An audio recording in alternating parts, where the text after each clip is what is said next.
have to really escalate the noise we make so that we'll be heard.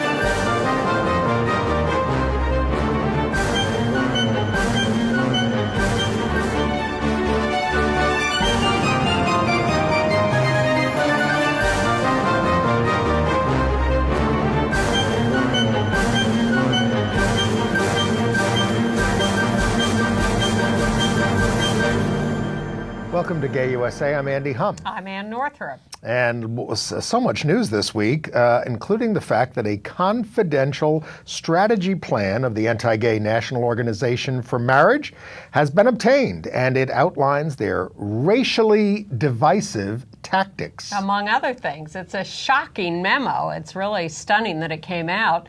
But the bottom line is that they are failing these days. And the latest example comes from New Hampshire, where to everyone's surprise, or ours at least, the legislature refused to repeal same-sex marriage. Despite the fact that it's dominated by Republicans now. Exactly. The Department of Homeland Security will now allow gay partners and other household configurations to fill out a single customs form when re-entering the United States.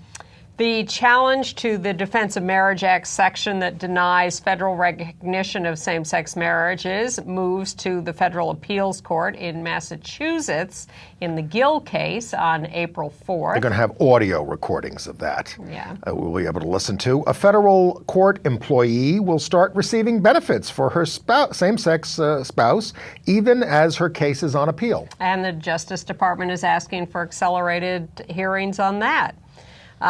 Two gay men who may have had sex or not, or were naked or not, on a cruise ship. Gay cruise ship.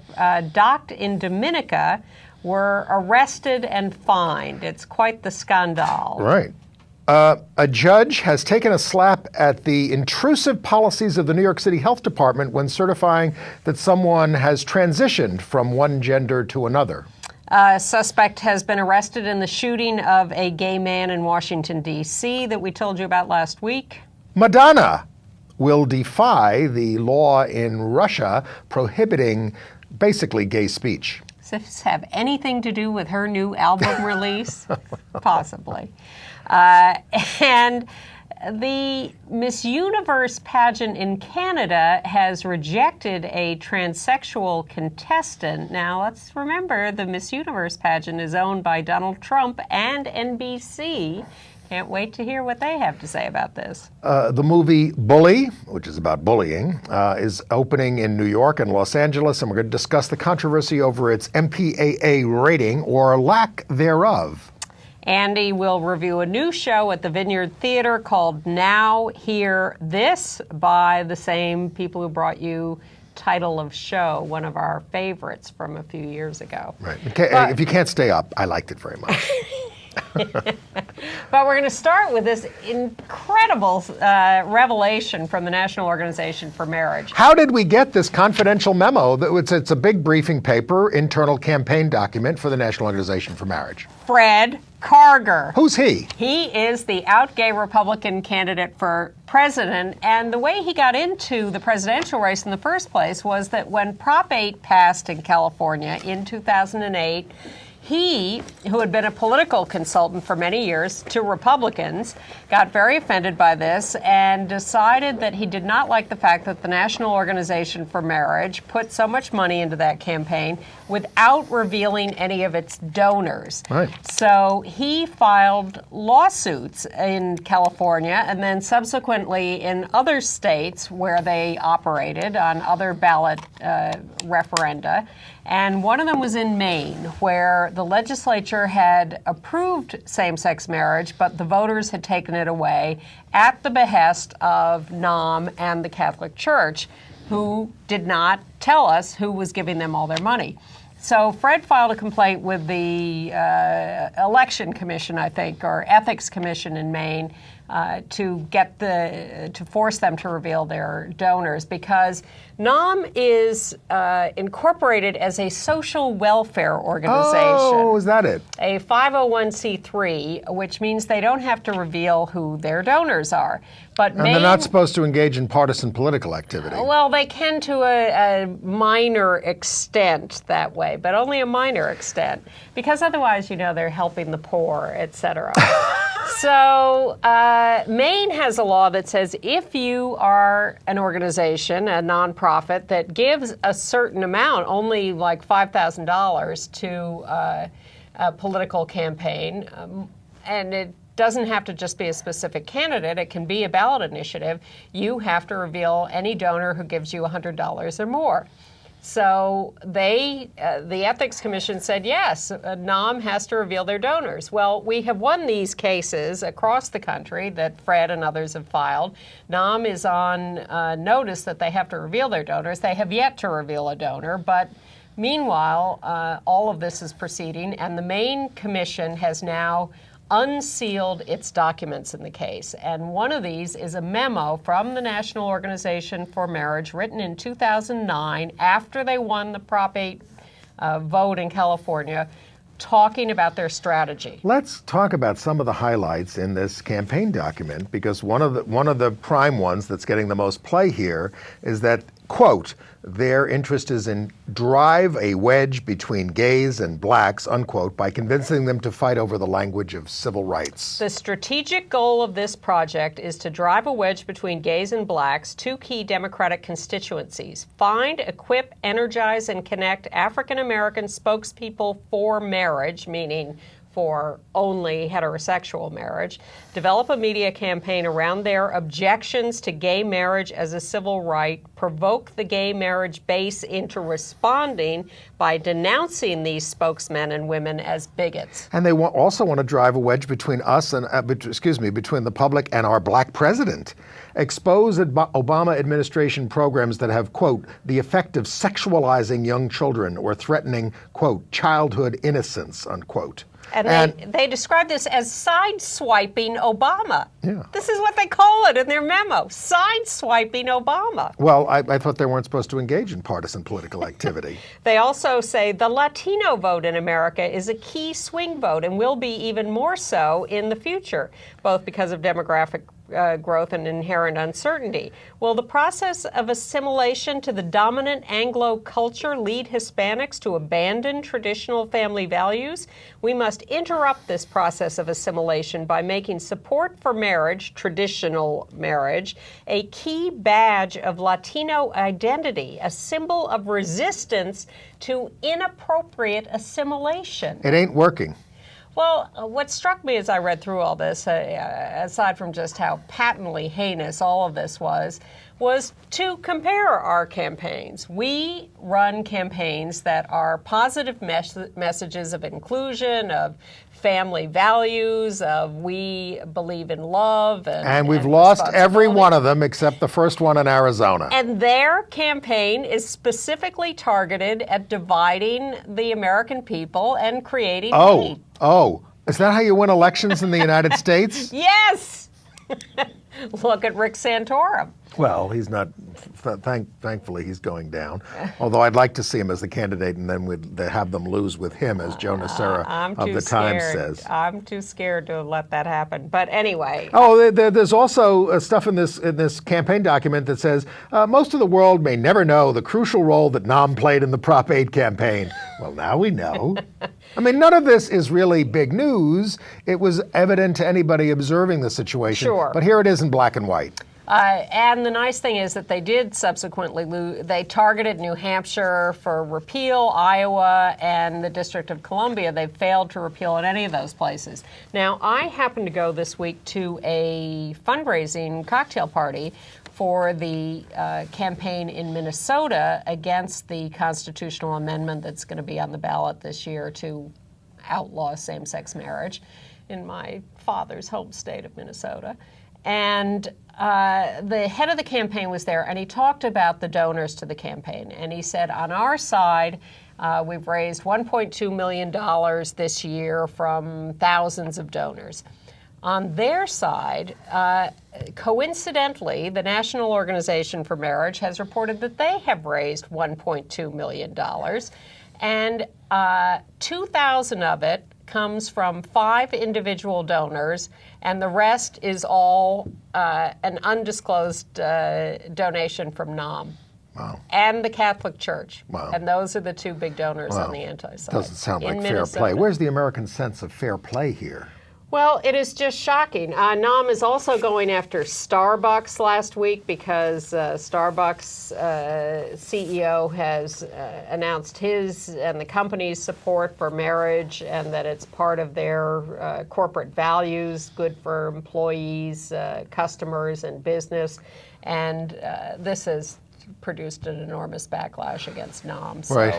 I'd like to think we're winning on all we're gonna this. we're gonna know soon in the state of North Carolina because they're going to vote first this year on May the 8th, mainly because Democrats didn't want this on the ballot in November, so they got it on the May 8th primary ballot, I guess, and that's when they're going to vote there. And Freedom to Marry, which is prioritizing all these ballot initiatives this year, is not playing in North Carolina. Some people think that's because they don't think we can win there, or in Maryland for that matter, even though they obviously want to see these things go down. But they're concentrating on Washington State and Maine and Minnesota. And then you were telling me that they were concentrating on turning around the vote in the legislature in New Jersey to override Governor Christie's veto. They not turn it around, but increase the support for us because the legislature passed the marriage bill and Christie vetoed it, and he's now pissed off that the legislature won't confirm his Supreme Court candidates and is calling that, including plain politics. Including the gay guy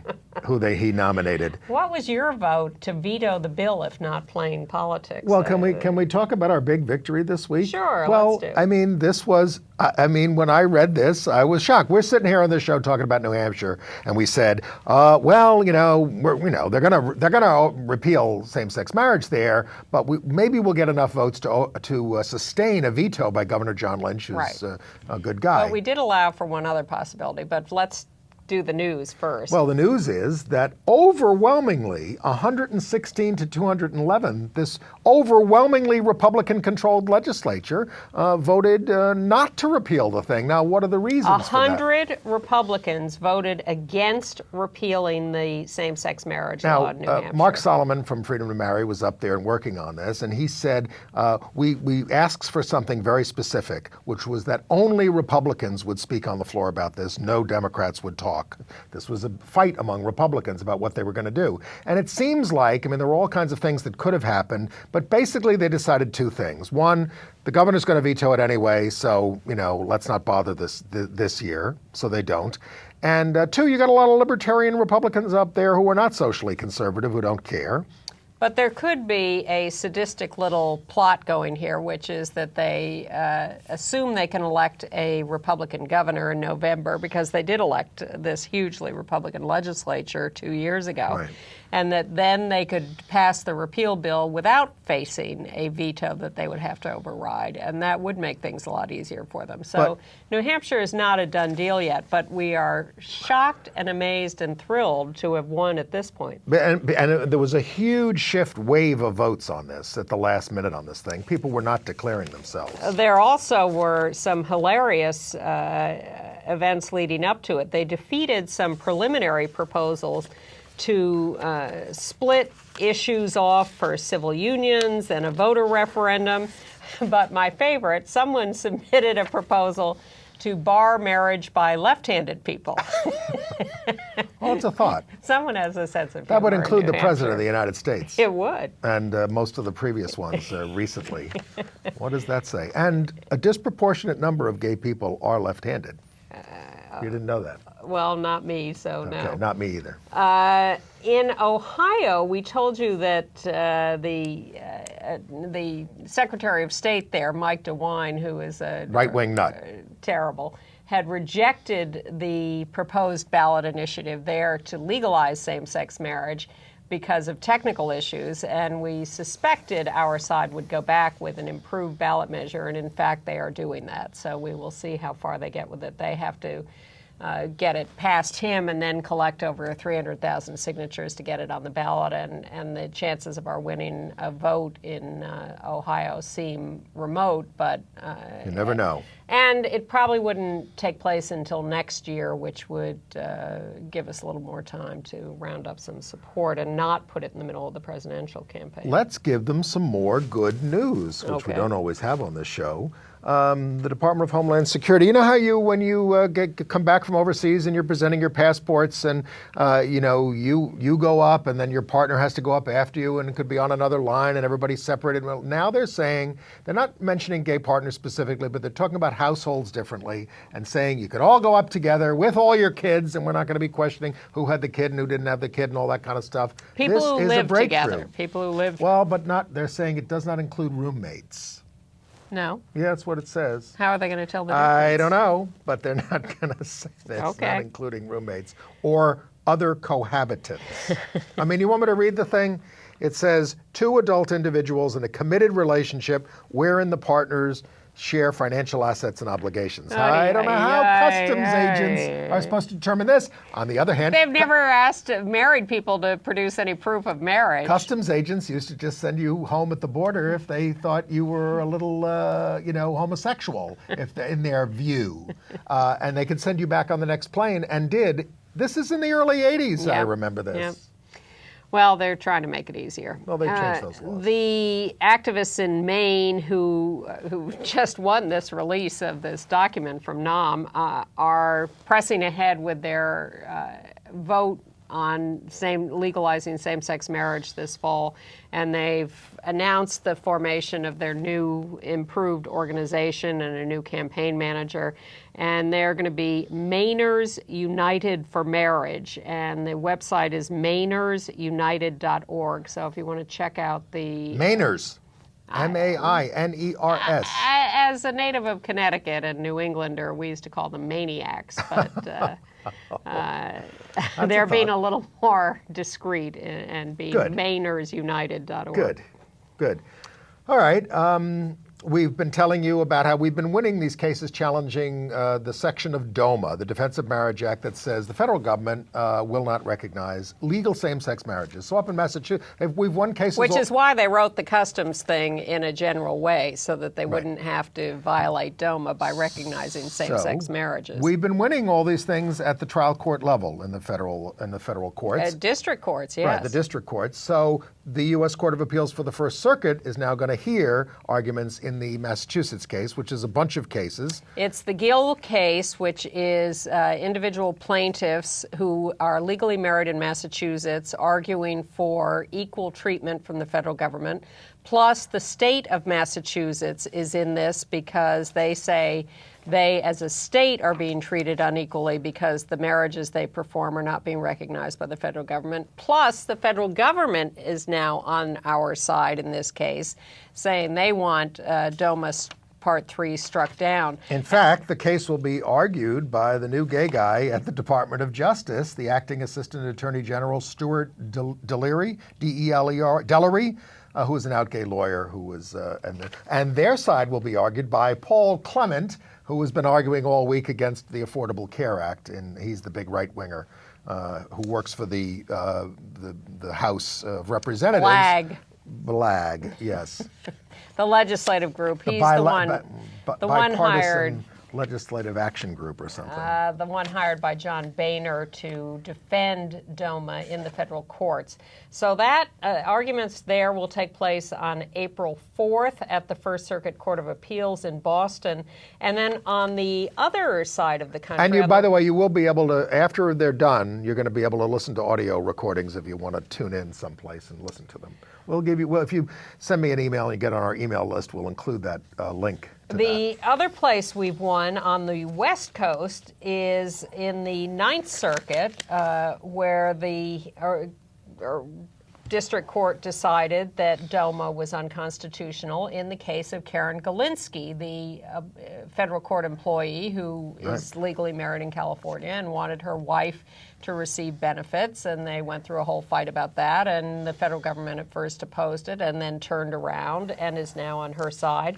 And now the Department of Justice has asked the Ninth Circuit to accelerate the appeal process in that case because the thinking is they want DOMA killed before the election in November. And I suspect this is to let Obama claim a big same-sex marriage victory without having to actually come out for same-sex marriage as people are pressing him Well, you know, to he do. has opposed all of these ballot initiatives that are taking our rights away.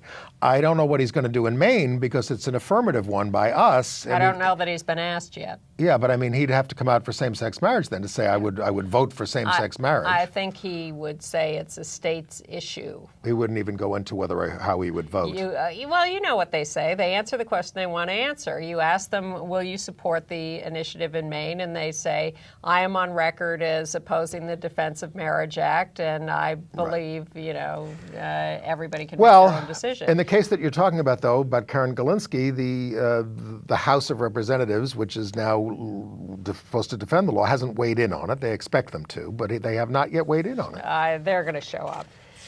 And speaking of states' rights, Senator Scott Brown, the Republican senator from Massachusetts who took Ted Kennedy's seat and who is now in a tough fight against Elizabeth Warren, was asked about marriage, and he said marriage is a settled issue in Massachusetts. We should move on. This should be a state-by-state decision. But Elizabeth Warren, of course, is very supportive of same-sex marriage and of DOMA repeal and wants an executive order to make contractors treat same-sex couples the same. So Scott Brown is really on the defensive, but I'm worried about that race. I'm worried that Scott Brown will hang on to that seat. Well, I went to this conference in Houston for gay bloggers and journalists over the weekend, got a briefing, and we met with the mayor of Houston, Anise Parker, out lesbian. She comes right out and starts her talk by saying, I'm a lesbian activist. Those are my roots. I'm proud of that. That's how I cut my teeth. So she was asked about this plank in the Democratic Party platform that would support marriage equality, which is being pushed for by Freedom to Marry and others. And she said, I really don't think the Democrats will win many brownie points by jumping onto this issue among their constituents. I think before their constituents is what she meant. And anyway, she's for it, of course. She says she's waiting to get married until it's legal in Texas. Did you give her a hard time on that? You give everyone else a hard time. I generally do, but look, but how can you not love a woman who says, I introduced my partner as the First Lady of Houston. For that, the local Baptist church wanted me impeached. A 15,000 member church wanted me impeached, but she's unapologetic. I think Anise, if you need the marriage rights, you should get them now over there in whatever the nearest place is. Iowa, I guess. Or Mexico. She can get married in Mexico City. He can go across the border. All right. All right, on to other news. Well, I mean, just, that we're apparently winning some of the fight over Starbucks. NAM is against Starbucks because Starbucks is for same-sex marriage, especially in Washington State, and a lot of people are giving a lot of support to Starbucks as a result. Right. All right, let's move on to education news. All right. Maybe the top story of the week comes from Ohio, where a young man, Austin Rodriguez, has come out and talked about how he was bullied in high school, made a suicide attempt, Wellsville, Ohio. And he talked to the local news about this, and we have a local news report on Austin Rodriguez and his story in Ohio. Joining us, an openly gay student at Wellsville High School is on a ventilator after attempting to take his own life. His mother says he was bullied at school. 21 News reporter Michelle Nix is just back from Akron Children's Hospital, where she sat down with the mother of Austin Rodriguez. Michelle? Bob and Leslie, 15-year-old Austin Rodriguez declared his homosexuality just 6 to 8 months ago, according to his mother. She tells me that a short time later, the straight-A student began getting bullied in school. Austin Rodriguez is hospitalized on a ventilator with lung complications at Akron Children's Hospital. His mother says he collapsed Friday night. She would later learn that the 15-year-old tried to take his own life, swallowing more than 100 of his own prescription pills. Bullying at school, his mother believes, became too much for her son to bear. I actually didn't know how bad it was for him in school until he actually did this, until friends came out of the woodwork saying, we knew Austin was going through this. We thought he was handling a lot better. We didn't know what to do. Bonnie Rodriguez tells me her son came out publicly about his homosexuality 6 to 8 months ago. And from what she's learned, it was shortly after that when the bullying began. It was electronical. It was face-to-face bullying. They were hiding his gym clothes because they didn't want him changing there with them.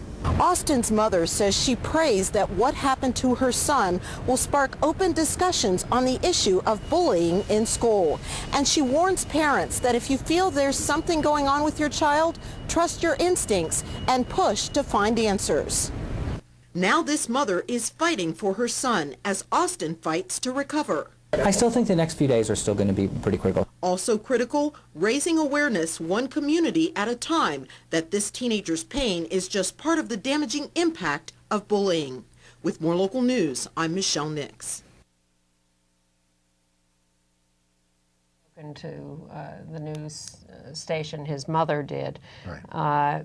There is another case in Alpharetta, Georgia, where a high school student body president was fired from his student body president job for proposing that the prom court replace its king and queen with just a non-specific title. And he's now brought a federal suit against the school to Monarch? I think just court, to assert his First Amendment rights, because he lost his student body president job just for speaking out on asking for a non-discriminatory policy. Right. You know, last week, of course, we talked about the case of Darun Ravi, who was convicted on 15 counts of invasion of privacy, covering up evidence in the Tyler Clementi case of exposure. We got some pushback from some viewers on this. Absolutely. Because we had Bill Dobbs on, who's an opponent of hate crimes laws and thinks that Ravi got a raw deal. There certainly are others, you know, saying this was great. This is really upholding, you know, the enforcement of anti-bullying laws and those kinds of things, and invasion of privacy. Mike Signorelli went so far as to say that Ravi was trying to use a gay panic defense, and I didn't read that into what his lawyers were doing. No. But look, I know that there's a diversity of opinion out there about this, but the reason we had Bill Dobbs on the show was because he was the only gay person activist who went to the trial, and everybody was supposedly so concerned about Tyler. Nobody went to the trial. So, I have a concern about that. Ravi has now given a couple of interviews to the New York Star Ledger and to ABC, and his whole thing is, because people criticized him for not taking the plea deal, which would have meant no jail time and probably no deportation. His response is, I didn't take the plea deal because I would have had to plead guilty to bias intimidation, and I have nothing against gay people. This wasn't about bias, blah, blah, blah, blah, blah. I might agree with him on that. He clearly covered up evidence and changed things, and he should have been convicted on that, and he was.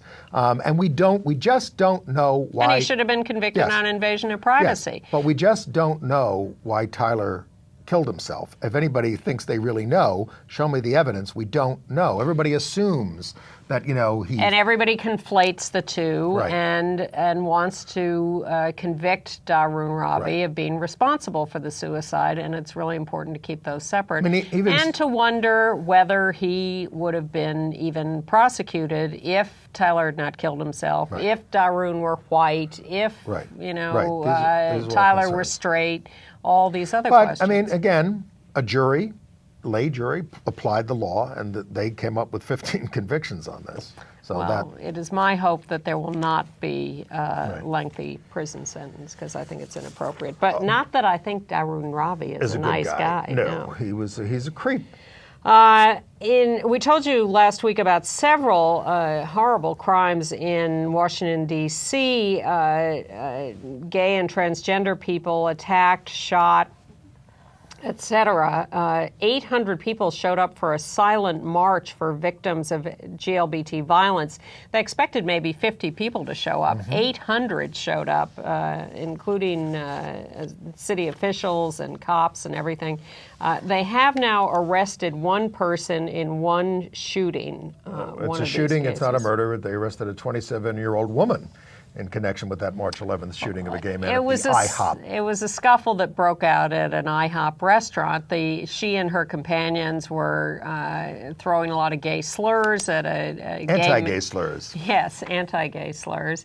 A fight ensued, and she pulled out a gun and shot him. Yeah. Where have we heard that before? Exactly. Meanwhile, it's important to take note of what's going on in Congress with the Violence Against Women Act, which is usually a very routine reauthorization. It's providing funds and support to prosecute domestic violence cases. But the Republicans are now objecting to it because there has been language included that protects people in same-sex relationships on the subject of domestic violence. And we should be beat up. No. Senator Grassley says there's no evidence of any problem with this or any discrimination or any issue for gay people. And so we're not going to reauthorize the Violence Against Women Act because of this. Or transgender people, because it includes gender identity and expression. The Bully documentary, and you can probably see this online by doing a little Googling on YouTube, which is being put up by the Weinstein Company, is going to be shown in theaters in Los Angeles and New York starting this week. But the big controversy was it got an R rating, which was going to keep a lot of kids from seeing because it used the F word 6 times. Oh, my. Yeah. But not, because but not bullying in a nice way. Bullying students were using the word. This was caught on tape, and therefore it's in the documentary. That still gets you an R rating? Evidently. Aren't they about to use that on television? Yeah. Yes, they any certainly minute. use it on HBO. Yeah. Anyway, so they essentially went to the no rating business. Harvey Weinstein decided to go no rating, I think. Now, that's not necessarily a victory, because a lot of theaters just won't show no unrated films, because it usually means NC-17 is what you were fighting. But in this case, AMC, which is showing the films, says we're going to let everybody in. Well, AMC is a very popular movie chain that has some of the most successful theaters around the country and the world, and they're very pro-LGBT and behind this, and they have a high executive who's gay, who was one of the plaintiffs in the Prop 8 case. Yep. So they're really featuring this. But the problem is not just that movie theaters won't show unrated movies, it's that newspapers won't accept ads for unrated movies. Schools are not likely to show unrated movies to their students. This may change that. Well, we'll see. But there is a release schedule. It's LA and New York starting Friday, and then Toronto, Atlanta, Boston, Chicago, Denver, Detroit, Miami, Minneapolis, Palm Springs, Philadelphia, Phoenix, San Diego, Seattle, St. Louis, San Francisco, and D.C. So it will be available near you, but the audience really should be young people. And I would assert elementary school kids. And I don't know if they're going to get a chance to see this. And I told you that the New York state anti-bullying bill was finally supposed to go into effect this September. July 1st, everything was supposed to be fixed with all the regulations and all the training and everything done. But they have exempted, in large part, charter schools. So finally I got Danny O'Donnell, the assembly member, on the phone about this, who's been fighting this. And he says, "I'll fix it." That's what his quote was. And when when Danny says he's going to fix something, he will fix it. So we have faith that will happen. We have faith that he will give it his best effort. Well, no, the state education department's saying You're going to need a change in the way the law is written because Exactly. we exempt charter schools from a lot of education requirements, and this would be part of it, this kind of stuff. So, but it does need to be fixed. And the thing about it is, all the advocates who got this bill passed, they didn't know anything about this. They weren't informed. Well, they weren't. we live in a stupid And also, country. the state education department seems to be dragging its tail in getting the regulations surprise. written. Well, they had 2 years. Yeah. Well, also in bullying and education news, a big story in the New York Times by my favorite writer, Michael Weinrib. Yeah. He is fantastic. I've read him for The years. education correspondent. Yes, he's marvelous writer. So he looked into this thing about schools with filters on their computer systems in the schools. Yes, he did. And there have been a lot of cases that we've heard about where the ACLU has gone after schools that had filter systems that allowed anti-gay sites through, but not pro-gay sites. As they do at Camdenton High School in central Missouri. Well, this story says that over the last year, the ACLU has asked officials from hundreds of school districts around the country to make changes to their internet screening systems to eliminate bias. All have agreed to, he said, except Camdenton, which the ACLU has sued. So the ACLU started looking into how is it that these filters are constructed with these anti-gay biases in the first place? It turns out to be a little old man living in rural England who designs these things. Exactly. Who is anonymous, but he goes by Dr. Guardian. He lives in Fareham, England, Fareham. In a house that, according to a Google Maps image, has children's bicycles in the front yard. But here's the way this thing operates. There's a group called Evangelicals Concerned, a religious support group for gay people, and that is classified as a group that is concerned with sexuality and is blocked in the filters. But then you have the Christian Coalition, which is, of course, one of our enemies, and they are classified as religious, and they are not blocked. This is how they do it. You can read the Supreme Court decision online saying that sodomy laws are okay from 1986, but you can't read the one from 2003 that says we're overturning that. Yeah. We're laughing about this stuff, but it's very disconcerting. You wonder why kids are bullying in schools because the only information they have on the internet is this anti-gay stuff. But thank you, Michael Weinrib, for the piece. It was very enlightening. All right. And congratulations to Norwich Military University in Vermont, which has the first LGBT club and Pride Week at a military college. And Charlie Morgan, the woman in the military who is dying of cancer, went to Boehner and said, please get rid of the DOMA rules that won't allow me to give benefits to my wife. She's speaking at this first Pride Week, and they're having anti-bullying workshops and a queer prom. Norwich University in Vermont, first military university to have pro-gay stuff going on. Now, like that. We've given a lot of credit to the city of Philadelphia because, unlike most cities, they haven't gone after the Boy Scouts. The Boy Scouts are allowed to discriminate under the Supreme Court ruling, but Philadelphia said, okay, you go ahead and discriminate, but we're not going to let you keep meeting basically rent-free in this building that, that belongs to us. Other places have done that. Well, Berkeley did that. All right, a few. It's not happening in New York. Please. Yeah, right. 17th century kind of town. Right. But they lost their case, the city of Philadelphia on this. And now they've been ordered to pay $900,000 in legal fees to the local chapter of the Boy Scouts. How did they over this. lose? We could go into it, but they lost. But we're not going to. Right. Another time. Well, better news in New York City, which is mostly backwards, but an openly gay judge here, Paul Feynman, who's a longtime good guy, issued a ruling that says the City Department of Health has been putting up too many roadblocks for a transgender man to get a birth certificate changed. This is someone who did have gender reassignment surgery, which is not required in other places and is required by the city of New York. So this person had the surgery, but he was asked for psychological records, surgical notes. So he said, no. He says, for God's sakes, I'm 70. Exactly. And the Damn court certificate. said this is ridiculous. The Department of Health has, first of all, no published standards for what it requires for a birth certificate change. And when it does start telling people what they need, they're way over the top and unnecessary, including all this requirement for surgery, which is inappropriate. City officials say they need a robust proof of permanent sex change to make sure there are safeguards on changing a crucial identity record. Oh, please. But the State Department doesn't ask for these things.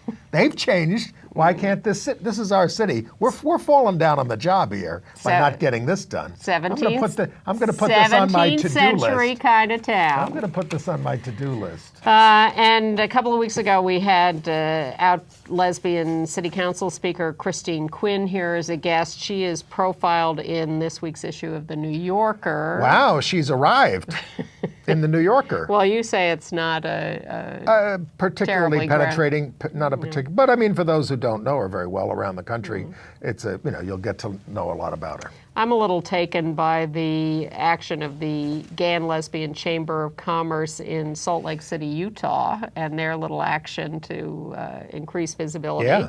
They have adopted a section of Highway Interstate 80, and they're, cleaning up their section of the highway and putting up a big sign, this section of the highway made clean by the Gay and Lesbian Chamber of Commerce. Great. So good for them. We got a briefing Well, also. their cleanup is this coming Saturday. At so this if you journalist see bloggers this in thing. time, go join them. Victory Fund is, of course, announcing who their priorities for this year. They say after this election, we could end up with just one out gay member of Congress, and it would be Jared Polis, essentially, because some people are in trouble. Barney's retiring. Right. Tammy's leaving to run for Senate. She wants to be the bunch of gays running to replace her, Yeah. or at least one. David's- there are lots of people running. We could have as many as 7. Yeah. They said. I don't know if they're including Paul Babu in that, the Republican. They didn't include it in their, certainly in their prominent list. Yeah. But there's this openly bisexual progressive state senator, Kirsten Sinema, who's running in Arizona's new 9th district. Bisexual, We we've have mentioned talked. her before. She would be the first bisexual member, openly bisexual. She certainly. is beloved in Arizona, so we're very hopeful that she will make it. And, we'll follow her And progress. Sonia from Boulder who made sure we talked about her this week, or I talked about her. Thanks, Sonia. Let's get to international news because we got a ton of that. Alrighty. Well, all right. Go Okay. ahead. No. You have something else you Well, want I to mean, we lost an election in New York. That it looks like we're going to lose an election in New York for state senate, where an anti-gay bigot is going to take a state senate seat in a special election. I mean, New York is, it's not we're not defending these people who support us enough. Well, are you upset we're not defending Jim Alisi more? No. That's the Republican. Yeah. Well, he's being dumped by the A Republicans. double standard? Yes, I do. Okay, just wanted to record that. All right, let's go to the international. We've got a lot. All right, Dominica. No. So the Atlanta gay cruise ship cruises Atlantis. around Atlantis. Excuse me, Yeah. I misspoke. Cruises around the Caribbean to all these anti-gay places. Right. With we've never had a problem. What are you worried about? So they pull into Dominica. They have had problems, in but the all right. southern Caribbean, and suddenly people on the dock see what they think, or what they claim Look at is that. 2 naked men having sex on their stateroom balcony. Dispute if it's on the balcony or they're looking through a window or whatever, but anyway, these guys get arrested. Yes. Are we going to run this today? We have time? Yeah, I think so. Here's a report on their arrest in Dominica. 2 gay men from Southern California are out of jail and talking about their ordeal tonight after police on the island of Dominica took them from a luxury cruise liner. KTLH's David Begnaud live in West Hollywood with an exclusive report. David. Micah, those 2 men in a hotel room tonight in Puerto Rico, they finally feel like they are safe and sound. Reaction from the gay community tonight, worried about the safety of these 2 men. Initially, they were arrested and charged with buggery. In that country, Dominica, it is also known as sodomy. They ended up pleading guilty today to indecent exposure, and as one of them said tonight, we got the hell out of there. This was a horrible experience. This morning in the nation of Dominica, retired police officer Dennis Mayer and his partner John Hart pleaded guilty to indecent exposure. I'm not going to implicate myself one way or the other, but I'm just saying we were charged with being naked on the balcony. This is them leaving court under police escort to go to a bank to withdraw money as a crowd of people watched. I've never seen a spectacle like this. I've never seen people chanting and protesting in the street. It was amazing. They returned to pay a $4,000 fine to a judge who called them rogues and vagabonds. We weren't putting a show on for people. The two men were on board the Celebrity Summit cruise ship. It's a gay cruise coordinated by Atlantis Events. Pulling into port Wednesday, they were spotted by someone on the dock naked. Someone reported they were actually having sex. Military police arrested them, and they were initially charged with buggery. It's the equivalent of sodomy. That charge was later dropped. Dennis says police even wanted to have him and his partner medically evaluated. They were going to transport us to a medical facility and have us medically examined to determine if we had engaged in sexual activities. For 19 hours, they were thrown in jail. No lights, no water, no toilet. Dennis says the 8x5 cement cell they were stuck in was inhumane. We were taunted all night long, paraded us around like we were some oddity. Many have asked, why would a cruise ship carrying roughly 2,000 gay men go into a port where gay sex is illegal? Tonight, the head of Atlantis Events, Rich Campbell, told KTLA-5 he's taken over 50,000 guests to the Caribbean over the past 15 years without any incident. He calls what happened to Dennis and John minor and unfortunate. Quote, the guests were in the wrong place at the wrong time, he says, and like getting a speeding ticket, were simply caught. It wasn't a minor offense to us. It was frightening to us, and we didn't know how to respond to that because we don't come from a world or a country that prosecutes people for being gay. Apparently that guilty plea wasn't enough. The gay couple says they actually had to tell the judge they were so very sorry for doing what they did, and only then did she scold them and then let police escort them to the airport and told them to leave the country right away. We're live tonight in West Hollywood. I'm David Begnaud, KTLA 5 News. David, quickly, there are reports tonight that they all but begged for their freedom. How much do we really know about what happened to those two in Dominica? From what they told us, Micah, their attorney in Dominica said to them, look, unless you get in front of that judge and tell her how sorry you are and beg for your freedom, she will throw you in that jail for 2 months, and that fine will mean nothing. So they did it. They stood before her, and to quote them, they said, we said whatever we had to say, and she finally let us go. Wow. David Begnaud in West Hollywood, thank you. It's absolutely horrifying, and more horrifying is the response from Atlantis, Yes. Which is not backing these guys up. They didn't even stay in port. They should have gotten everybody off the boat and gone down there with the crowd and said, let them out. No, instead they said they misbehaved and they got I would caught. be disinclined to go on such a cruise. Let's hopscotch through some international news. Well, I mean, the European Court has ruled of that human rights. Yes, which has ruled that same-sex marriages are not a human right.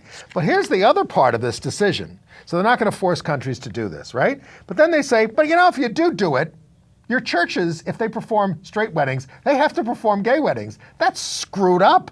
We're not asking for that.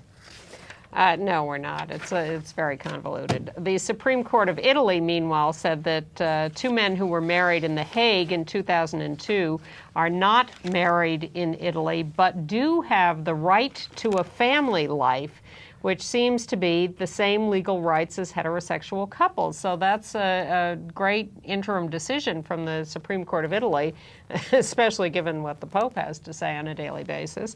But it's a little vague as to exactly what those rights are. And in a case that we've been tracking for a while of this judge in Chile, who was trying to, keep custody of her children, lesbian, the Inter-American Court of Human Rights ruled that Chile must pay damages to her because she was denied the custody of her 3 daughters back in 2004 because of her sexual orientation. Yeah, and they've ruled in her favor in terms of custody. Madonna is outraged at the new laws in several cities in Russia, that these no promo homo laws. She risks a fine of up to 500,000 rubles, which is $17,100. For going to St. Petersburg in August and speaking up. She says, I'm a freedom fighter. I will defy the law and speak up for gays. This is a ridiculous atrocity. Meanwhile, 3 gay activists were arrested in Kostromå, which is another one of the cities that has passed these laws. They had picket signs protesting the law there. And the brave activists, gay activists in Moscow and St. Petersburg are scheduled 2 Slavic gay parades during Madonna's tour. The Prime Minister of Albania is supporting a pride parade there because the deputy minister said, my only commentary on this parade is that they should be beaten with truncheons. This is somebody in the cabinet because he's from a small royalist party, but the Prime Minister doesn't like that. Yeah. And he also reminded him that inciting violence and hatred is a criminal offense under Albanian law. In Slovenia, they held a national referendum on allowing adoption, second parent adoption by same-sex couples, not adoption of unparented kids. But, if one person in the couple has a child, can the other partner be an adoptive parent? No. 55 to 45, no in the national referendum. And they have some civil partnership rights in Slovenia. And if you want to get out of the Turkish army because you're gay, you got to have pictures of you making love, and you have to be what they call passive partner, and your face has to be visible, and then these things go in your file, and God knows what happens to them. It's very humiliating, and people are trying to turn it because they don't really have, anti-gay laws there. Not to be in the European Union. Yeah. The Indian government has finally decided what they think about non-discrimination laws. They're for them. They have finally shown up in front of the High Court of India and said, yes, they fully support the decriminalization of homosexuality. They had given mixed messages on it, but they're for us and now. We're certainly getting mixed messages out of the Miss Universe Canada pageant, where Vancouver's Jenna Talakova, she was selected as among the 65 finalists, but now she's told she can't because she doesn't have a birth certificate as a woman. She is not a naturally born female. We're on the edge of our seats waiting to hear what Donald Trump has to say about this. Yeah. I suspect there'll be an announcement from him. She wants her rights. Oh, by the way, while the Prime Minister of Albania was supporting the Pride Parade in opposition to the Deputy Defense Minister, LGBT activists and the Albanian government have signed a collaboration agreement, which is an interesting development. Yeah, I mean, they pass gay rights laws in those places too, basically, but they don't, it still doesn't mean the country isn't very anti-gay. And Sunil Panit, the head of the Blue Diamond Society in Nepal, the big activist there, has written to Mark Zuckerberg of Facebook and said, your IDs are too binary. You got to get rid of this male-female thing. You got to give us another option, just as Nepal does now. Yes, we have third sex designations. Absolutely. People should be called what they want to be called. Update on the gay man brutally beaten in Santiago, Chile, Daniel Zarmudin. He is near death. He was beaten by neo-Nazis who would face murder charges if he does in fact die. He will let you know what happens, but the news is not good on him. And then there's the terrible story out of the Netherlands of the boys, a dozen boys so far that they've identified who were castrated in the 1950s. Because they were homosexual. Because or perceived to be homosexual. They claimed they were sexually abused by priests. They reported this, and then they were castrated on the grounds that they were gay. Well, let's remember that castration was very popular in those days. In those days, it's not that long ago, this is what was done to Alan Turing, who broke the code, the Nazi code for the British and won the war. Yeah. When he was arrested for homosexuality, he was said, you want to go to jail? Or do you want to be chemically castrated? And he chose chemical castration, and then he killed himself. All right, well, let's move on to AIDS news. 32 activists arrested last week in Washington, D.C., protesting the taking away of funding for needle exchange. We fought for many, many years to allow the federal government to fund needle exchange because it is such a proven good thing against transmission of HIV and getting people into treatment for addiction, all sorts of things. Saves a lot of money, saves lives. But the ban was reinstated a couple of years ago by, of course, the stupid right-wing Republicans, and probably a lot of Democratic votes, too. I haven't looked up the vote lately, but it was really sad. So activists went to Washington last week, did sit-ins at the offices of John Boehner and Eric Cantor and a couple of others, and 32 of them got arrested. Well, do you think they'll make them stop giving away female condoms in Washington, D.C., which they do? They say it's very expensive, but ultimately cost-effective in terms of if we reduce an infection, you save hundreds of thousands of dollars. Exactly, because it costs so much to treat people. Here's my favorite. This is a study by Johns Hopkins of their efficacy and financial worth. And then they say, these are female condoms used insertively by women for vaginal protection. Sex workers like them, high school girls like them, and high school boys also like them. They think, cool, I don't have to worry about anything. Oh, boy. Once again, men giving up all responsibility. And happy LGBT Health Awareness Week from your federal government. You're not going to get that under President Romney. And we've talked about how the Global Fund Against AIDS and TB and Malaria is losing funding and, is not being allowed to do the job it needs to do worldwide to prevent transmission and stop the epidemic. Well, one reason is because they've hired McKinsey and Company as consultants to come in and decimate the agency.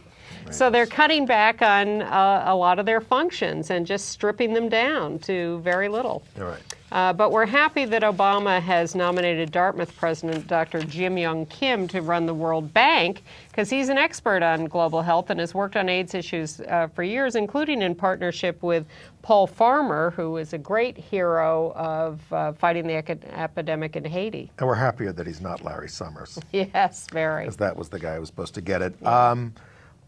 Entertainment news? Sure. I have two plays to recommend this week. Once, O-N-C-E, on Broadway, written by Enda Walsh, and it's a very sweet. It's the Irish story. It's an Irish. Well, it's Irish and Czech. Movie. Irish and Czech. Yeah. It's an Irish guy. It's set in Dublin. It's a wonderful thing. The song won the Academy Award because it was a movie, and it's a great stage show. So check that out. And the new play by the people who did Title of Show, Hunter Bell, Susan Blackwell, Jeff Bowen, and Heidi. Blickenstaff. They're all together again. They're doing something called Now Hear This, which is about life, eternity, everything. It's based on a Thomas Merton book. I mean, it sounds ridiculous if I describe it. Well, it's all these did Title of Show. It's all these funny, wonderful, warm skits. I can't recommend it enough. At the Vineyard Theater. If you want to see what happened at the GLAAD Awards, including a same-sex kiss between John Stamos and some guy who paid $5,000 for it at an auction. You can go to GLAAD.org to see all the video and all the award results. They're reviving Annie on Broadway, and Rosie O'Donnell wants to play Miss Hannigan. She's lobbying hard. And ABC News in one of their John Quinones "What Would You Do" setups, which I hate. Yes, I don't like them. Well, they did one in a bridal shop where they had a woman come in to buy a wedding gown, and the saleswoman wouldn't sell it to her because she talked about her lesbian partner. And every single other customer in the store said, "We're not buying from you if you don't sell to her. This is outrageous. Maybe How we're dare winning. you?" Maybe. Why don't you pass the Employment Non-Discrimination Act and go see the Keith Haring exhibit? I haven't seen it yet, but it's at the Brooklyn Museum now. And we will see you next week.